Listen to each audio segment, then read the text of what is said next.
Okay, so this is a breakdown of a song called Forever. This is actually the song that I was working on in my previous video on how to make a drum loop. Basically, I just kind of kept going and polished it up and turned it into a full song. But before I get into that, I just want to say one thing about like AI generated music. Um, Firstly, don't let anyone gaslight you into thinking that using AI in your music is somehow not artistry. A couple months ago, people were complaining about using splice in your music, and ever since Suno and AI generated music became a thing, like no one really even talks about splice anymore. So you can see it's just like an evolution of pretty much the same medium. That being said, I don't think people should upload AI generated music wholesale. Like if you generate a song and you didn't really put in any artistry into it, don't just upload it wholesale to like Spotify or Apple Music, because at the end of the day, music is not just something for us to listen to. It's also it's a way for us to connect to each other as humans. So when you flood those spaces with purely AI generated content, you're kind of degrading that forum. So definitely use AI in your art, but just make sure that it is your art and you're not just flooding the airways with basically AI spam.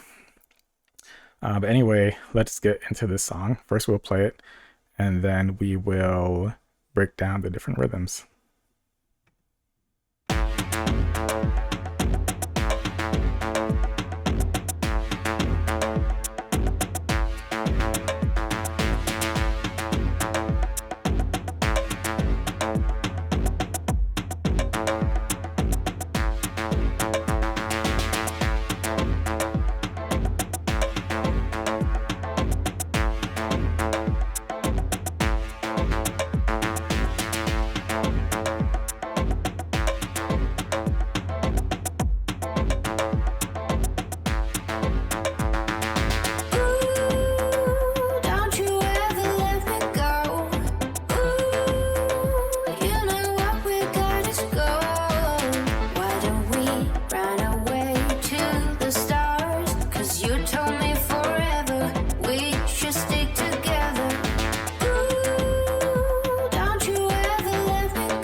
Okay, so we're gonna start with the drums as usual. This is actually the same drum pattern I was working on yesterday. The main difference here is that the low tom was added, and I think I did probably remove or change another one of the sounds. But yeah, let's listen to that drum loop.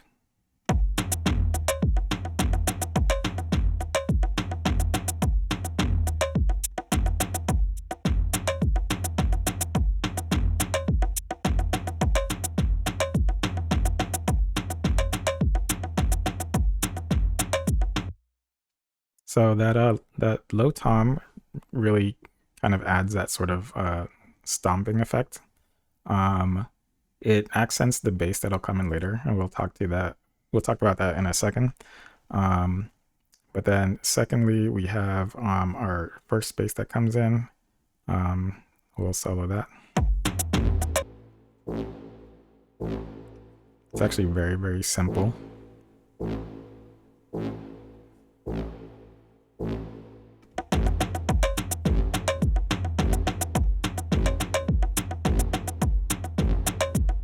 And this bass was actually the one that I added yesterday in my video. Next, we have our second bass. And this bass is actually very interesting because it accents the first one. So if we select both of them, we should be able to see sort of where they overlap. Let's bring that closer together. Yeah, so here you can see that basically one bass is playing right before the hit of the other one. So they're both kind of working in tandem to create a final bass sound, and it's that stomping sound that you can kind of hear later in the song. So if we play those together, we're going to get something more like this.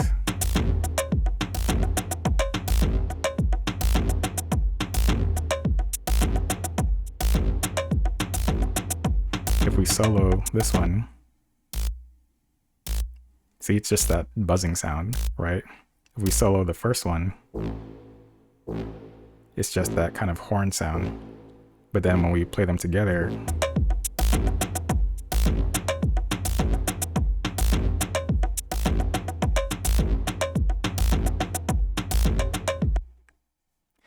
this other bass over here is actually just a sends only. It's basically identical to this other one. So all three of these blue ones are identical in structure. But this sends only one is only being used to trigger the piano sound. It's used to basically modify that sound. So actually we'll get into that one first. So basically it's the same trick I've shown in other videos where you can sort of use a noise gate to create a rhythm in another instrument. This time it's in the piano. So the piano, the sound is not sustained like the organ. So you have to basically repeat it in order for those the transients to hit multiple times. And so let's say we were to play that.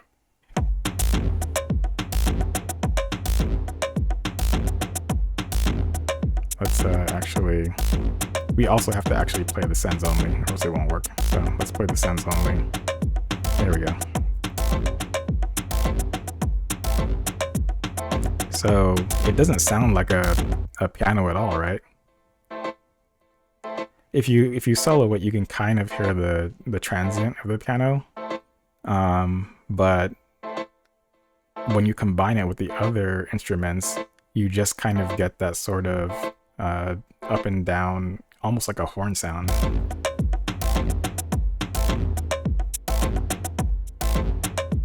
Or maybe like an organ sound. Now the interesting thing is, let's say we turned off that noise gate. We disable that. If we were to solo the piano, you know, this is what it sounds like.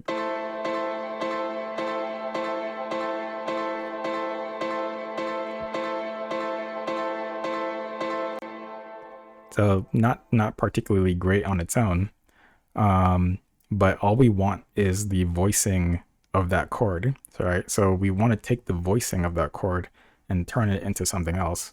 And so here, the noise gate is used to sort of shave off that transient and then basically, turn it into this sound.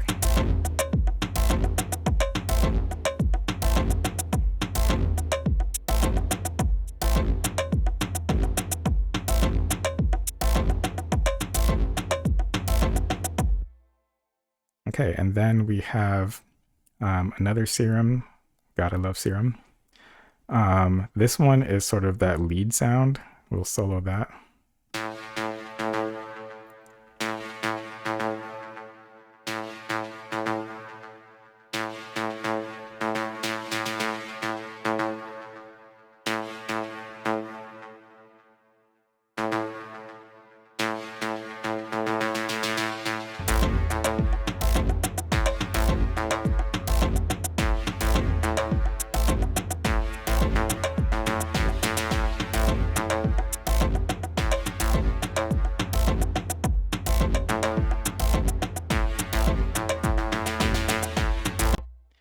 And then we have a second lead sound that comes in.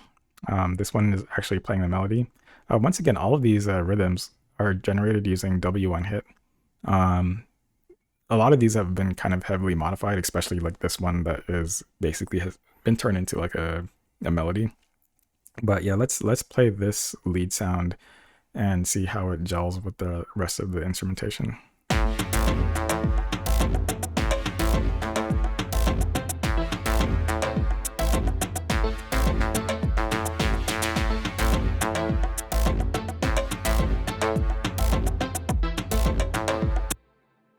And then later in the song, it actually is a lot stronger. So if we play like at this region, we gotta play together now. Let's play together.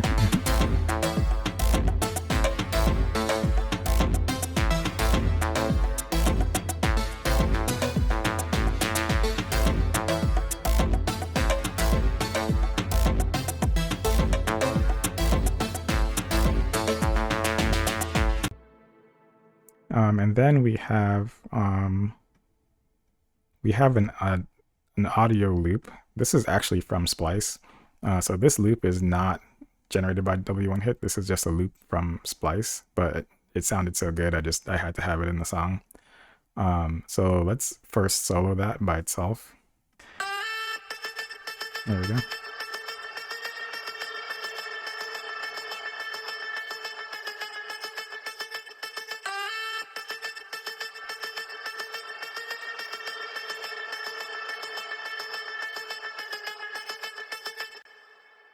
I'm applying very, very heavy compression to that sound just so it's not too overwhelming. But when we play it all together, we get this.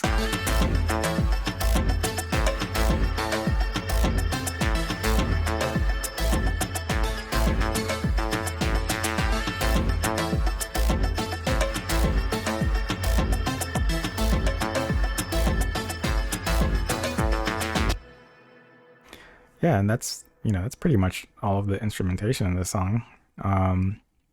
Yeah, it took me a while to kind of polish this one because whenever I really like a song, I end up spending a lot more time working on it just to try to, smooth out all the rough edges. But yeah, that's pretty much it. Pretty much all the rhythms, except for, of course, this one, were generated using W1 hit. Yeah, I hope you have fun creating music with W1 hit, and I will catch you in the next one.